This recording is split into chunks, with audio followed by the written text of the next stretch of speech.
Aliaga Jr. And I am Daniel And Mackay. today we're going to discuss the Newton's 3 law of motion. Newton's first law of motion, also known as the law of inertia, it states that all objects will remain in a state or rest to continue to move with their constant velocity unless acted upon an unbalanced force. And this is the example of inertia. The materials we are going to use for this experiment is a glass, a card, and a coin. Place the card on the top of cup glass. Then place the coin on the top of the card. After placing all materials, flick the card straight ahead. Before the external force acted upon the card, all objects remained at rest. The objects were at rest position because the forces are balanced. The coin follows the law of inertia because it has mass. The inertia of the coin resists the change of its rest position. As a result, the coin does not move with the card and falls into the glass because of the gravity. And let's see the other example of inertia.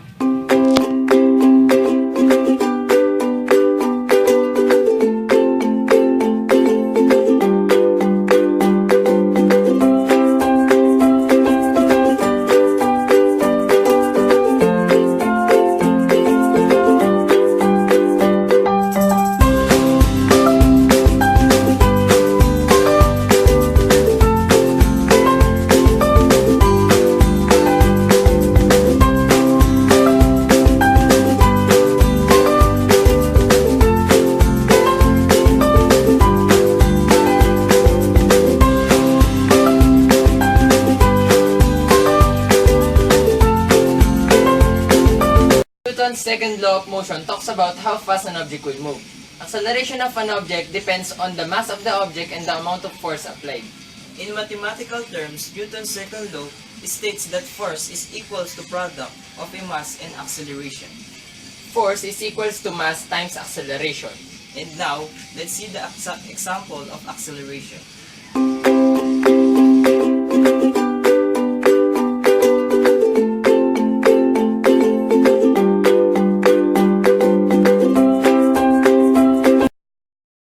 Of the loaded cart if the force applied to the cart is the same. The acceleration will increase when a large force is exerted. A net force acting on a body produces an acceleration which is in the direction of the force. This acceleration is directly proportional to the mass of the body.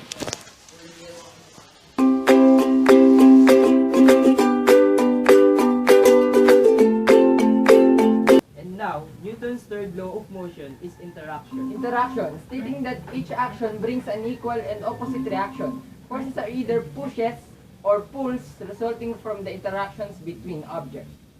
And let's see the example of interaction. Strumming a guitar. Every time you strum or pluck a guitar, you exert force and as a result, it produces sounds.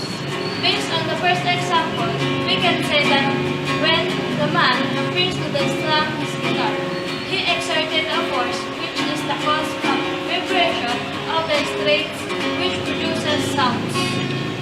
In this case, if we are going to concepts or related from the meaning and law of interaction, we can conclude that the action would be from the force exerted by the man, and the reaction would be the sounds that was produced from the guitar. Hammering the nail. It shows how the nail reacts from the force exerted by the hammer to simply discuss or explain. It will be because the nail is equal in magnitude and opposite in direction to the force applied by the nail on the hammer. That's the reason why the hammer looks like bouncing back to you when you are hammering a nail. Additional to that, there is no friction or sliding of the hammer. That's why when you started to hammer, it won't go anywhere but to bounce back. Pushing towards each other. Forces always arise as a manual interaction of two bodies, and the other body also feels the force, but in the opposite direction. To simplify it, the mutual force of an action and reaction between two bodies are equal, opposite, and collinear. This means that whatever the first body exerts a force on the second body. Will as well exerted by the first and second body are equal in magnitude and opposite direction.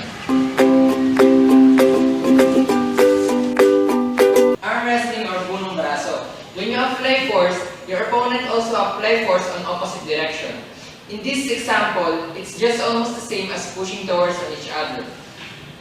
The objective of this game is to show who has the strongest force given.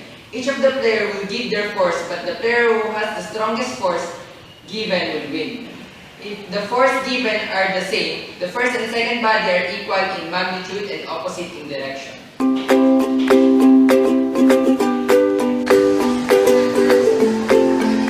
A statement means that in every interaction, there is a pair of forces acting on the two interaction objects. The size of the force on the first object equals the size of the force on the second object. The direction of the force on the first object is opposite to the direction of the force on the second object. Forces always come in the first equally opposite of reaction for a force pair.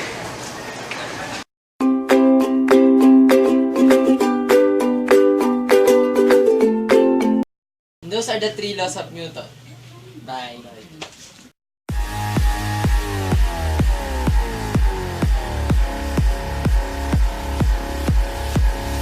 I got this feeling on the summer day when you were gone. I crashed my car into the bridge. I watched, I let it burn. I threw your shit into a bag and pushed it down the stairs. I crashed my car into the bridge.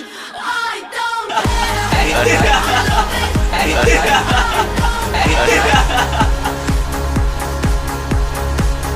got this feeling on the summer day when you were gone. I crashed my car into the bridge. I watched, I let it burn. I threw your shit into a bag and pushed it down the stairs. Ano ba sasabihin mo? Ay, asa? Game. Game na ba? I crashed my car into the bridge. I don't care. I love it. I don't care.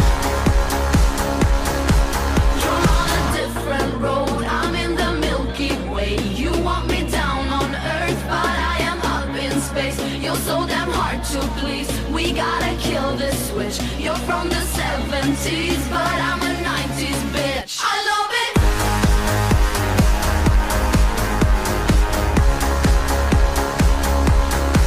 I love it.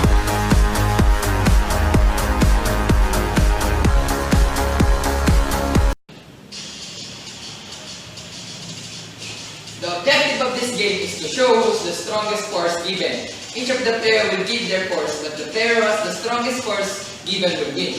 If the force given are the same, the first and second body are equal in magnitude and opposite in direction.